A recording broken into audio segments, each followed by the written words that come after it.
a imagem é sobre a posição do crucificado. Existe um trabalho, esse artigo, esse livro que foi publicado aí, eu tinha esquecido de falar sobre ele, e ele conta sobre todas as vítimas. Foi um trabalho excelente que o John Granger fez.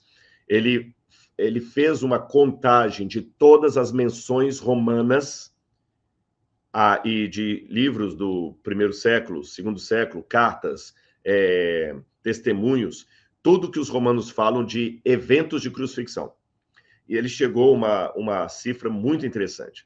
Contando todas as vítimas mencionadas em textos latinos antigos, conclui-se que os romanos crucificaram pelo menos 30.000 pessoas, o que dá uma média de cerca de 5 pessoas por mês, todos os meses, durante 500 anos.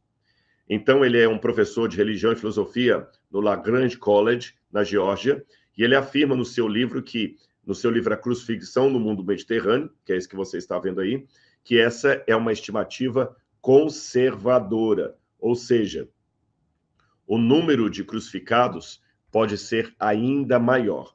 Essa cifra assustadora que ele chegou é uma estimativa abaixo do que pode ser. É uma estimativa conservadora. Então, os romanos eram proverbiais em crucificar pessoas. E nós já encontramos até agora 3 exemplares de ossadas de pessoas que foram crucificadas. Agora, você pode perguntar assim, mas espera aí, Rodrigo, se os romanos, pela estimativa do autor que você citou, crucificaram mais de 30.000 pessoas, por que vocês só encontraram 3 ossadas de crucificados até hoje? Eu vou explicar a você por quê. Uma pessoa que era crucificada, a primeira coisa que ela perdia, além da dignidade, além da humilhação que sofria, ela perdia o direito a um sepultamento digno. Os crucificados eram jogados numa valeta com areia, era uma piscina de areia, com um nome horroroso, parece até um palavrão, putenescum, que significa putrefazer. Então, a pessoa estava ali para entrar em putrefação.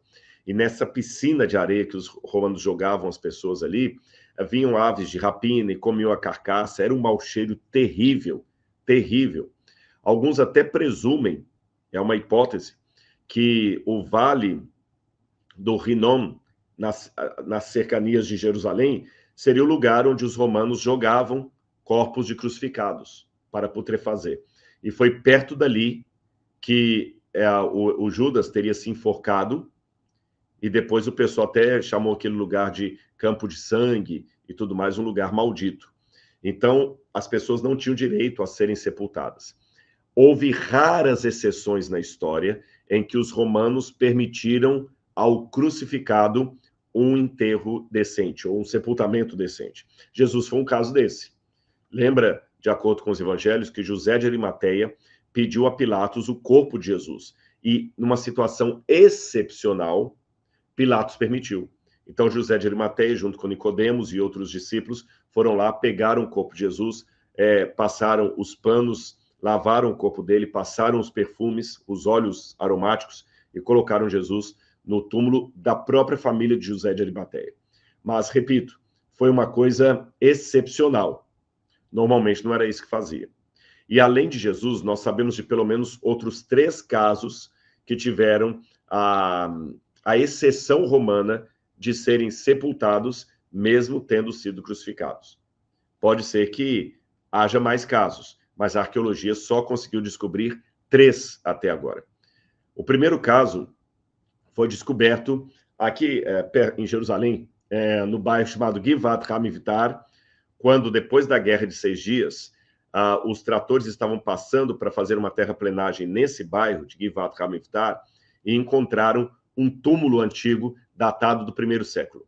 E quando eles abriram a caixa de ossos que estava ali, perceberam que os ossos bem colocados dentro da caixa tinham no seu calcanhar esse objeto de metal aí que você está vendo.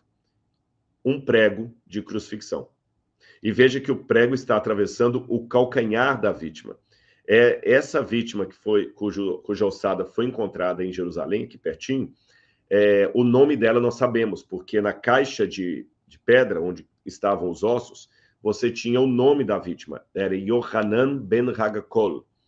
Como aquele túmulo era de uma família rica, e o rapaz, aí veio a importância do trabalho dos legistas. Quando eles fizeram todo o levantamento da causa mortis do indivíduo, da ossada, quantos anos ele tinha, perceberam que pelos ossos, pela estrutura dos ossos, era um rapaz que não era dado a trabalhos braçais. Então, somando isso ao fato do túmulo ser um túmulo bem preservado, com requinte, era um rapaz de uma classe social elevada. Talvez por isso, por influência dos seus pais ou da sua família, ele não teve o seu corpo jogado naquela piscina de areia no lixão. Ele pôde ser, excepcionalmente, sepultado. Então, os arqueólogos encontraram e fizeram um levantamento de como seria a posição do crucificado a partir daquela ossada ali. A primeira coisa que percebemos, eu vou voltar aqui, é que o prego era colocado no calcanhar e não no peito do pé, como você vê nos quadros. Os quadros geralmente mostram Jesus crucificado com um pé em cima do outro assim, não é assim que você vê no quadro? E o prego aqui no meio. A gente percebe que o prego estava, na verdade, no calcanhar do indivíduo. Mas muita gente, quando o estudo sobre esse achado arqueológico foi publicado em revistas científicas, muitos disseram, tá, mas até hoje encontrou apenas um exemplar de um crucificado. Querer deduzir que vários outros foram crucificados da mesma maneira é um salto qualitativo que não tem como ser dado. De fato, isso é verdade. Mas aí, recentemente, há 2, 3 anos atrás, foi encontrado outro exemplar de um crucificado. E dessa vez foi encontrado no Reino Unido, na Inglaterra, mais especificamente na região de Cambridgeshire, na Inglaterra. Eles encontraram um esqueleto inteiro do indivíduo e eles perceberam que esse indivíduo também foi crucificado porque o calcanhar dele também tinha um prego atravessando. Vocês estão vendo aí, olha, um prego atravessando o calcanhar. Eu tenho uma outra foto aqui, olha, do prego atravessando. Então, nós já temos 2 exemplares encontrados de crucificados e os 2 com o prego atravessando o calcanhar. E na Itália também encontraram um túmulo. Todos esses túmulos são do 1º século, da época romana. Esse túmulo foi encontrado em Gavelho, na Itália, numa escavação feita pela Superintendência de Arqueologia Provincial, e quando eles fizeram todo o levantamento ósseo do indivíduo, perceberam que o calcanhar estava perfurado, como você vê aí. E a dedução? Perfurado por um prego romano.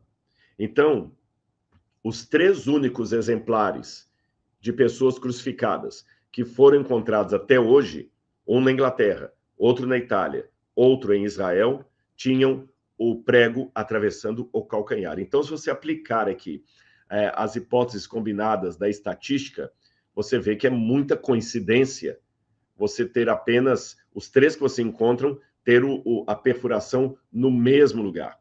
Isso nos leva a crer que colocar o prego romano atravessando o calcanhar, não sei, aqui não dá para levantar a perna, senão eu ia mostrar para vocês, atravessando o calcanhar, aqui, olha, não era uma coisa incomum. Era praticamente uma forma dos romanos colocarem a pessoa na cruz. Então, com isso, os desenhos que toda a junta médica com os arqueólogos levantaram da posição dos crucificados eram esses aqui.